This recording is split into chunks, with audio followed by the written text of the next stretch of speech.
Welcome to part 1 of my new 3 crypto questions series. You keep hearing about Bitcoin and other cryptocurrencies. You've looked into it, but every time you do, there's stuff about blockchain, wallets, and other technical jargon that makes you give up. Well then, this is a series just for you. This is a sidestep from my usual videos on money and personal finance. Well, kind of. In every one of the videos in this series, I will answer just 3 questions about crypto. These will be questions that I have had in the past, or in some cases, still have today. Just 3 questions every time to learn in tidbits and not get overwhelmed. So learn with me to get up to speed. Let's go. Question number 1. Is cryptocurrency real? And can you use it like real money? Okay, so that's technically 2 questions in one. So let's check with the ref. Judge rules, no violation.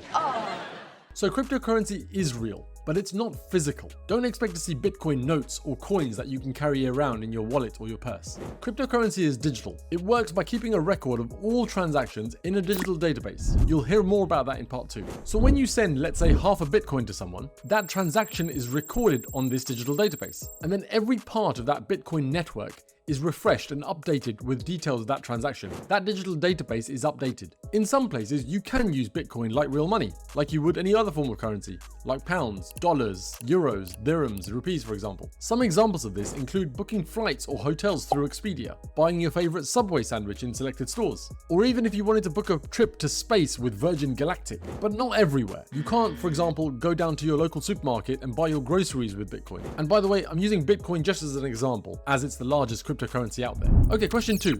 How do I earn or buy cryptocurrency? For example, Bitcoin. Most people receive money from the work they do, either in the form of a salary or profits from a business. Despite what you're hearing in the news every day on crypto, or Bitcoin, the normal form of currency used everywhere is still your national currency, the currency of where you live. So don't expect to earn in cryptocurrency anytime soon, but you can still use your national currency to buy cryptocurrency. You can do this through exchanges. Think about this like how you buy stocks and shares at the moment. If you wanted to buy a share of Vodafone, for example, you would do this through a broker who can deal directly with the stock exchange. Well, in the crypto world, these brokers are effectively exchanges themselves. So you'd open an account with one of them, load your normal currency, and then use this to buy Bitcoin, for example. Because the price of Bitcoin fluctuates with your national currency, you'd be quoted a price for Bitcoin at the time you want to buy, much like you would when you're buying shares in Vodafone, for example. And by the way, your national currency also fluctuates in price. You just don't normally see this or feel this. It fluctuates against other currencies. So for example, the dollar might be priced at 1.25 against the pound. So for every pound I exchange, I get $1.25 in exchange.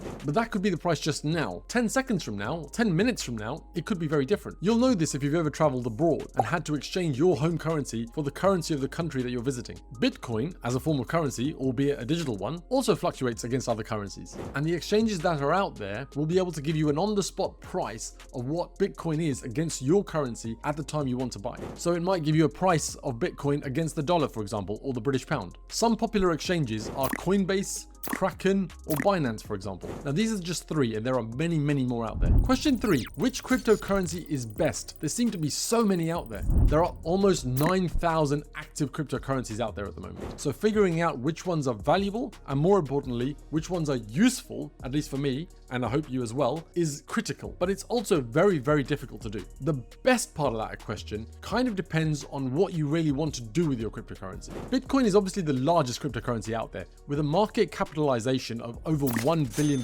though this fluctuates with its price. Market capitalization is worked out by multiplying the price of that cryptocurrency by the number of coins that make up that particular cryptocurrency type. So for Bitcoin, there are 20 million possible Bitcoins out there. So its market capitalization depends on its current price times 21 million. But just because Bitcoin is the biggest, it doesn't necessarily make it the best. As I said, it depends on what you need or what you want it for. You might be looking to pay people with crypto, or to buy and sell things. Or you might just be looking to park your money in a cryptocurrency because you've been hearing a lot about it potentially being a hedge against inflation. And by the way, that's another question I intend to address in a future video in this series. Or you love the idea of keeping money outside of a bank for privacy. Or you might want to use it as a way of sending and receiving money from overseas at a much better rate than traditional foreign exchange services or than banks. You'll find people that believe one cryptocurrency is better than another for store of value, and that another is better for sending and receiving money from overseas, and that another is better for privacy. And then you'll find people that believe the exact opposite. The real answer is that no one knows for sure, and it's like asking which is the best stock or share to buy. Everyone has has a different opinion, and there is no one single answer. And the other reality is, we're still very early in this world of digital currencies. Everyone is trying to figure out its place in the world, what its long-term future will look like, what are the pros and cons, what are the risks, and how it will all work out when and if it reaches widespread adoption. That's the 3 questions for this video, but make sure you're subscribed to the channel for the next in the series. See you then.